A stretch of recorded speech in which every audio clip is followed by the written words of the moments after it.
Do I feel for the responsibility? Do I feel responsibility for the way my games might affect people's lives? That's a really powerful question.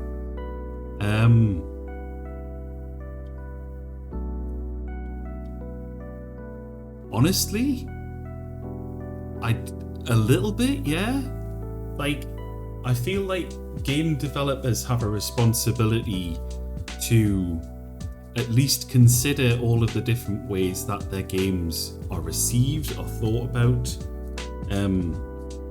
I played a game at the weekend, which I don't know if you ever played the 2010 one, Medal of Honor, like where they did a gritty reboot of Medal of Honor. Not that Medal of Honor was ever not gritty, so to speak. I guess the first one was a little bit goofy. I did love it though. The American has dog biscuits in his pocket.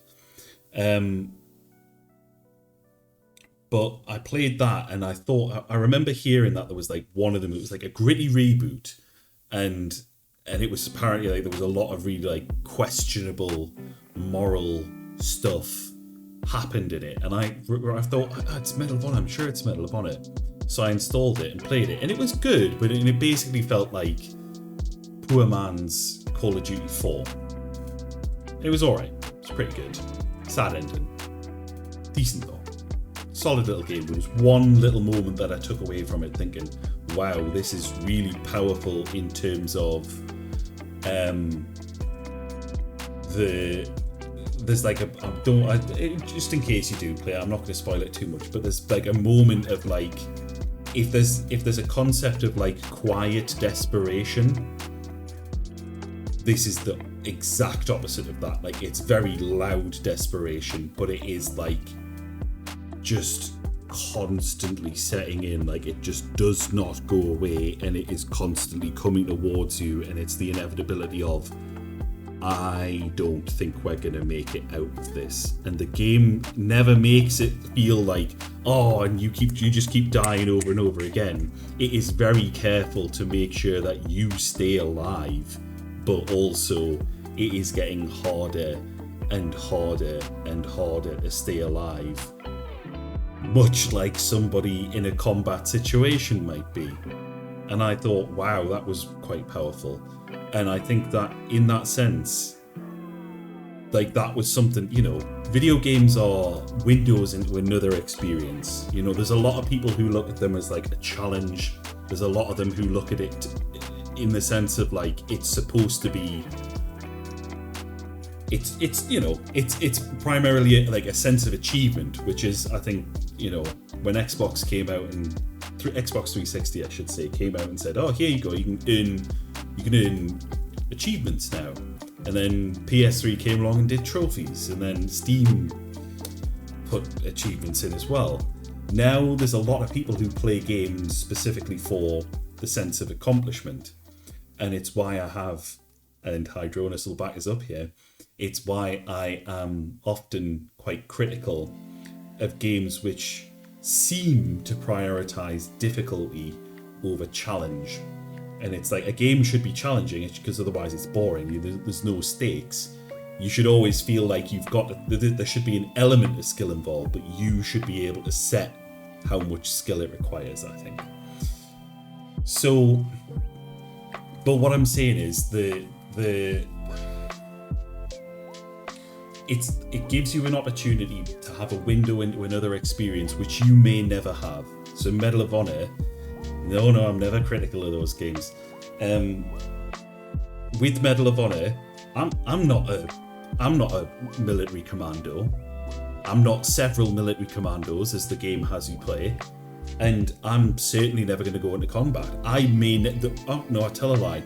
I have fired a gun. It was a shotgun, and it was as part of a clay pigeon shooting thing, and it was quite a shocking experience. It was something you could feel like this could kill someone, which is it's kind of crazy to think about. And then to have that and to be like, okay, I'm now going to fire this as another person, another human being. Like, I don't think there's many shooters that like enable you to connect with that, and a lot of the time there is like a narrative dissonance between what you're doing and what the character thinks about what they're doing. Like Nathan Drake in Uncharted, for example, funnily enough, funny that I should mention a Nolan North voiced character, because we'll come back to that in a second. But like the Nathan Drake kills like dozens, scores, thousands of people across like the all of the Uncharted games. And then you'll have cutscenes where he's like, oh man, I killed a guy. And it's like, well, you kind of got one or the other, you know? The two often don't add up. And there's very few games where it really makes you feel like the pang, the angst of like taking another life kind of thing. That's kind of crazy that so many games kind of desensitize you to it, especially like the more realistic ones. I don't agree with the whole video games cause violence argument. I think that it is more often than not an outlet for it instead, and in a way that people who otherwise might be not driven to violence. I think it gives people an outlet and helps them try and find constructive ways to express that anger and that emotion in a place that is safe. But I do think that there is a water to it, and it holds water to the extent that I think that if you have a violent tendency in you already, like if you want to be violent, it might egg that on. Kind of like there's an argument that they say about cannabis as well, that like cannabis is, if you were going to develop like a disorder, for example, it's going to exacerbate it, but it's not going to cause it out of the blue kind of thing. So I think there is an element there. But I ended up then like working out, it's like it wasn't Medal of Honor, it was in fact Spec Ops: The Line. And Spec Ops: The Line was horrific. I played it over the weekend, and there is one scene, anybody who's played it probably knows which scene I'm talking about, but there is a particular bit where you are faced with the consequences of your actions, and it is war shown to you in a way that is very rarely shown, even with ultra-violent video games. It does not flinch for a moment from what is ultimately going to be the reality of that situation. And then I happened to play another game pretty much straight after it, called Before Your Eyes. And that is a game. It's really short. It's maybe a couple of hours tops. If you really wanted to, you could buy it, finish it, get the Steam refund. I do not recommend you do that, because we need more games like this. And I'm not going to tell you anything about it other than to say that it hollowed me out. It destroyed me, playing that game. And both of them gave me an experience that I didn't think I was capable of having. That I didn't think I was capable of. I wouldn't have been able to have if it wasn't for a video game. And so yeah, I do very much think about the way that games might affect people's lives. To me, the only reason to make video games is to affect other people's lives. You kind of have to, you know? It might not be in a big way. It might just be, well, I guess I got to play Tetris for 20 minutes and it made me feel better. Or it might be that it exposed me to a point of view that I otherwise wouldn't have had access to.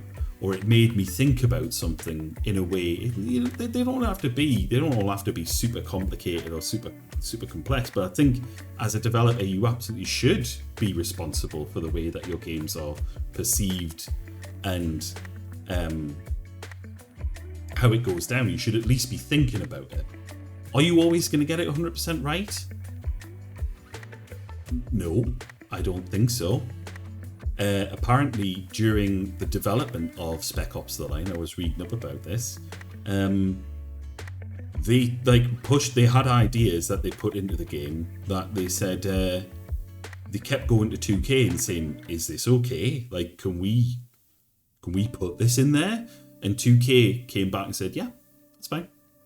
And like some of the stuff they were putting in, they said like, "We shouldn't be putting this in a game. This is too far." And like bits of it, I can see which bits they were worried about putting in, and the fact that there is a lot of moral ambiguity in the game. It makes the torture scene in Grand Theft Auto 5 seem reasonably, well, not pleasant. No, the torture scene in Grand Theft Auto 5 is pretty nasty, as is the airport scene in is that Call of Duty 4? Or is that Modern Warfare 2? The original Modern Warfare 2, I mean. But the no Russian scene, like that's that's a tough thing to play through, and exactly what I'm talking about when I say about giving people experiences that they thought it was Modern Warfare. COD 4, yeah. But like that's the thing, like I absolutely do feel a responsibility for the way that my games might affect people's lives. It's a crazy concept to think that somebody's life might be affected by a game that I created, and I guess I just have to do my best to make sure that I'm responsible in what I'm creating, and that the timing of the fiddly concepts, like what I'm putting out here, I do need to think about what this might mean to people, and if I can't stand by what I've created, then I suppose I really need to rethink why I'm creating it. I've tried to avoid in here, for example, I'm not even remotely religious. I used to be, and then I just stopped. And a lot of the time I've been very envious of people who have faith, because that is like belief in a higher power, belief that there is some meaning to this, that there is some objective reason for us being here, that at the end of it, it's like, yeah, that was all a test and you passed. Or maybe you didn't pass, but ultimately, you tried, I appreciate you giving it a go, That kind of thing is a it's a fiddly concept. It's crazy to think about that. To me, religion at its best is a sense of community. It's an hour a week or however long where you turn up and you say the words and you all gather together and think, wouldn't it be nice if there was something waiting for us at the end of this struggle? Wouldn't it be nice if we could all learn to love and accept and respect each other? Wouldn't that be nice? And you just cheer yourselves up together as a community for an hour, and then afterwards, you see your friends, you see the people who live around you. And in a world in 2024 where we are, as I think Charlie Chaplin said in The Great Dictator, technology has brought us closer together, but we've never been further apart.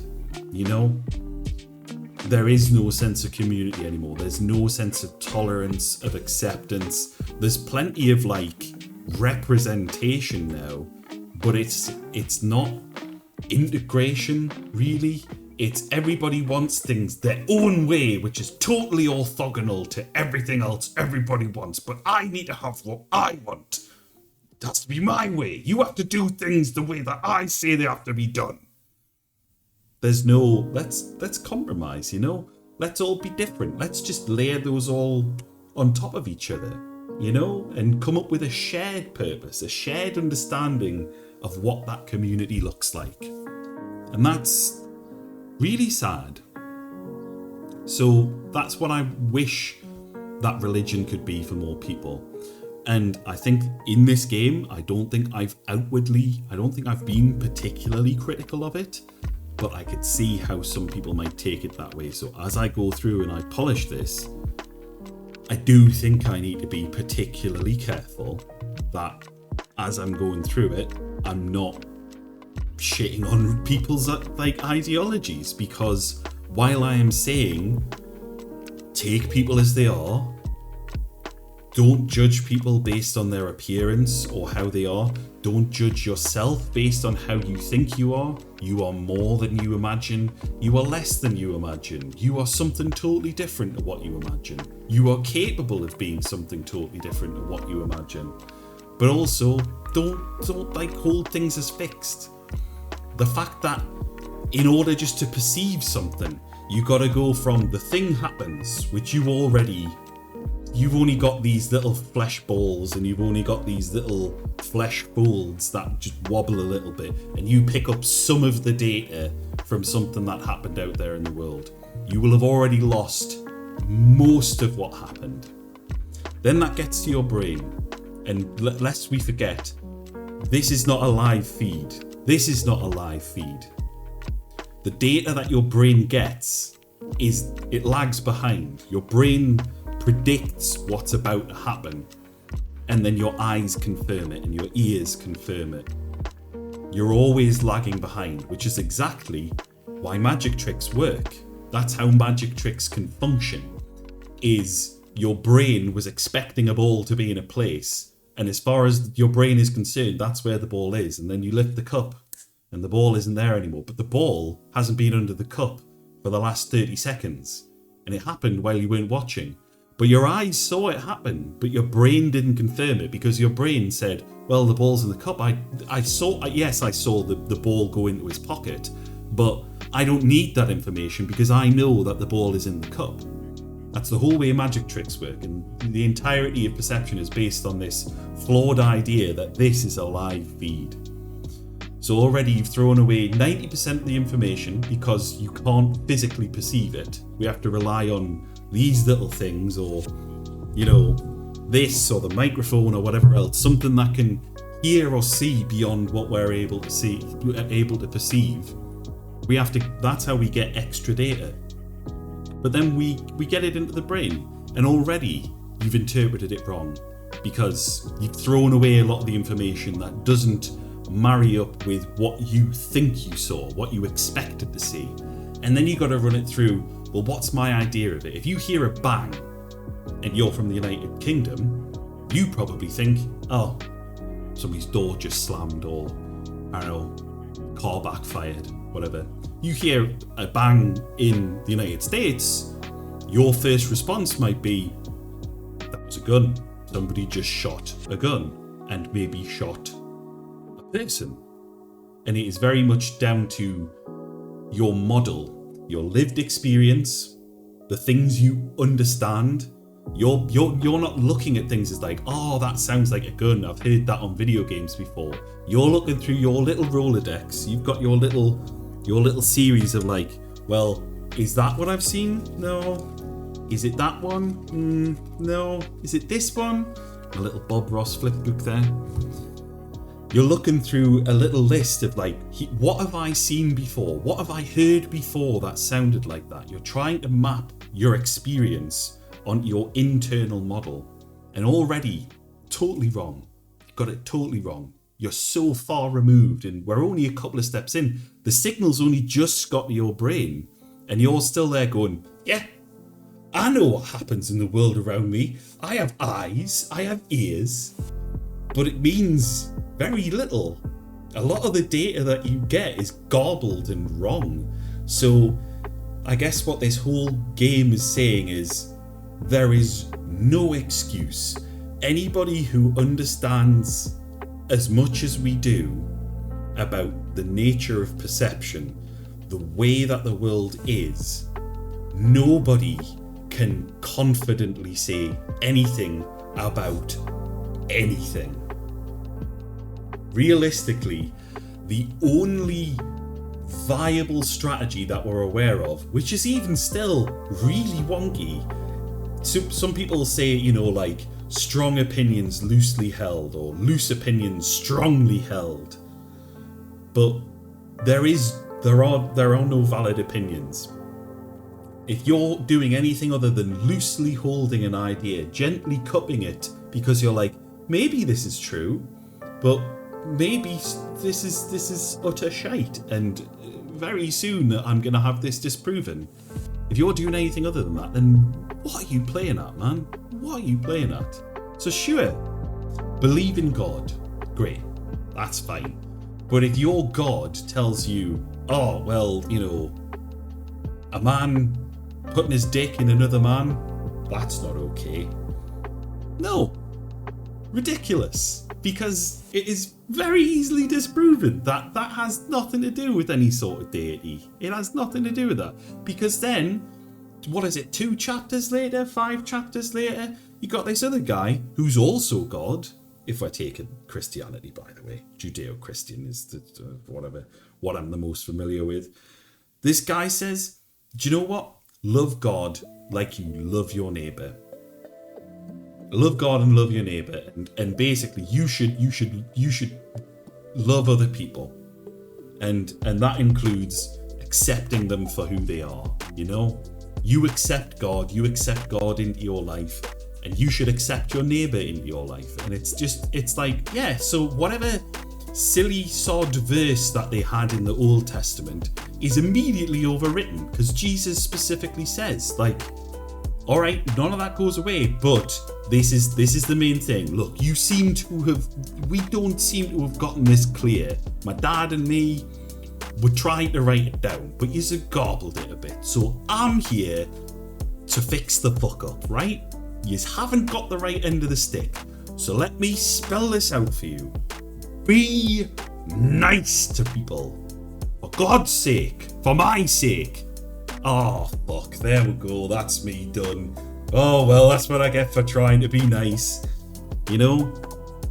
So, like, that's sort of the vibe that I'm going for with this game. And I appreciate that, yeah. I should feel responsibility for the way that my games might affect people's lives. But I would like to think it's in a positive way. And if it's not, then I'm going to have to own that.